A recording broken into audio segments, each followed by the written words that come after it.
சமாதான ஏஜி சபையின் தலைமை போதகர் பாஸ்டர் ஆர் கிளாரன்ஸ் மருதையா அவர்கள் தேவனுடைய செய்தியை கொண்டு வருவார்கள். கிறிஸ்துவுக்கு அன்பானவர்களே, இந்த நாளிலேயும் இந்த ஊடகத்தின் மூலமாக இவங்களை சந்திப்பது மகிழ்ச்சிகிறேன். இந்த நாளிலே ஆண்டவர் நமக்கு தரக்கூடிய வார்த்தை என்னவென்றால், ஏசாயா தீர்க்கதரிசன புஸ்தகம் 56 அதிகாரம் 7 என் ஜெப வீட்டிலே நான் அவர்களை மகிழ பண்ணுவேன். என்னுடைய வீடு சகல ஜனங்களுக்கும் ஜெப வீடு எனப்படும்.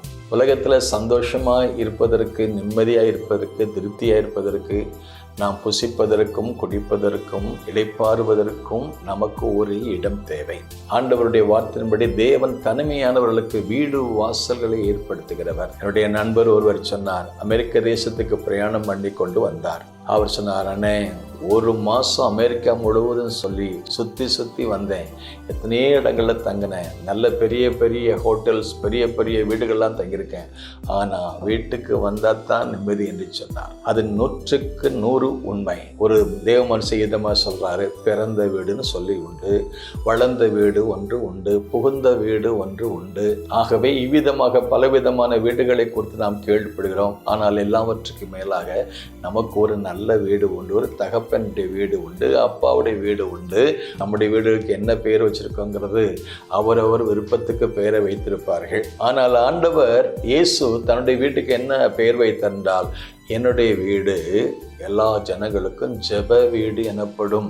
என் ஜெப வீட்டில் நான் அவர்களை மகிழ பண்ணுவேன். நம்முடைய ஆண்டவர் நமக்கு தந்த வீடு அது ஒரு ஜெப வீடு, துதிக்கிற வீடு, ஆராதிக்கிற வீடு, புகழுகிற வீடு, அவருடைய வல்லமை பெறுகிற வீடு, அவருடைய ஆசீர்வாதத்தை பெறுகிற வீடு, மகிழ்ச்சியாக இருக்கிற ஒரு வீடு. பொதுவாக நம்ம வீட்டில் அப்பா அம்மா கூட இருப்போம், பெற்றோர் பிள்ளைகளோட கூட இருப்போம், இன்னும் நம்முடைய உடன்பிறப்போடு கூட இருப்போம், நண்பர்களோட கூட இருப்போம். அந்த உறவின் அடிப்படை இருப்பதற்கு ஒரு வீடு, 2வது சாப்பிடுவதற்கு ஒரு வீடு, நல்ல இளைப்பாறுவதற்கு ஒரு வீடு. இவ்விதமாக நம்முடைய வீட்டில் பல காரியத்தை செய்கிறோம். ஆனால் ஆண்டவருடைய வீட்டிலையும் அதிகமாக அவர் சொன்ன வார்த்தை, என் ஜெப வீட்டிலே அவர்களை மகிழ பண்ணுவேன். அன்றைக்கு அன்னாளுடைய வீட்டில் ஒரு குடும்ப பிரச்சனை, அன்றைக்கு அவங்க வீட்டில் உடன்பிறப்புகள் மத்தியிலே ஒரு குடும்ப பிரச்சனை, வீட்டில் நிம்மதி இல்லை. அப்படிப்பட்ட சூழ்நிலையில் அந்த அம்மா அன்னாள் 1 சாமுவேல் புஸ்தகத்தை வாசித்து பார்க்கும் பொழுது தேவனுடைய வீட்டுக்கு போகிறாங்க. தேவனுடைய வீட்டில் போய் தன்னுடைய பாரத்தை ஊற்றுறாங்க, தன்னுடைய நிந்தையை ஊற்றுறாங்க, தன்னுடைய அவமானத்தை ஊற்றுறாங்க, தன்னுடைய கண்ணீரை ஊற்றுறாங்க, தன்னுடைய வேதனையை கொட்டுறாங்க.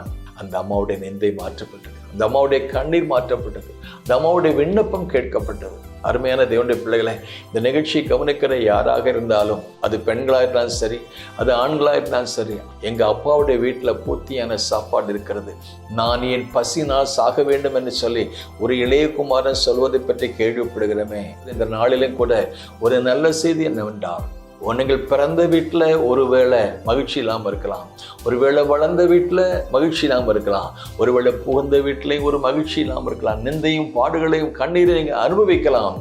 ஆனால் ஒரு நல்ல செய்தி என்னவென்றால், என்னுடைய வீடு சகல ஜனங்களுக்கு ஜெப வீடு எனப்படும். என் ஜெப வீட்டில் நான் உங்களை மகிழ பண்ணுவேன். அண்ணாவுடைய கண்ணீருக்கு பதில் செய்த ஆண்டவன் இந்நாளிலே உங்கள் கண்ணீருக்கு ஒரு பதில் செய்வார். May God bless you.